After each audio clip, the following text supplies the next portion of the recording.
Akamatirizi ni agakoko gato, agasimba gato kaboneshwa amaso, gafite amaguru menshi. Ikimenyetso cya mbere kigaragara ni uko utwo tumatirizi tuba ari twinshi tugaragara munsi y'ikibabi, munsi y'ibabi ry'umwembe. Hanyuma ikindi kimenyetso ni ukubona uruhumbu rw'umukara rugaragara hejuru y'ikibabi rwaturutse ku tumatirizi. Ikindi ni uko ubona mbese umwembe warakuze nabi, ugasanga noneho umwembe ntukura neza kubera urwo ruhumbu rusa n'umukara ndetse n'urwo ruhumbu rusa n'umweru. Uburyo bwa mbere bwo kurwanya utumatirizi ni ugukonorera igiti. Abandi babyita kwicira igiti cyangwa se kugikorera nk'uko bikorera ikawa.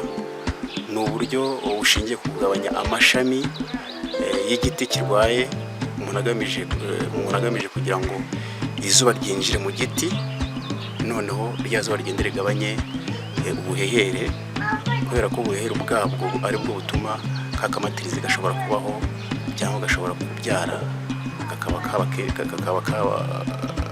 mbese bukaba bwa bwinshi mu giti bukaba bukakangiza igiti. Ni ukuvuga izuba ryinjiyemo bituma bwa buhehere bugabanuka, noneho n'akamatirizi kagabanuka. Uburyo bwa kabiri bukoreshwa ni isuku isanzwe, aho ibiti by'umwembe biri hakwiye gukorwa isuku, kubera ko iyo hari umwanda, ibyatsi bitandukanye biri ku ruhande biri mu mpande z'igiti bishobora kuba bifite twa tumatirizi, noneho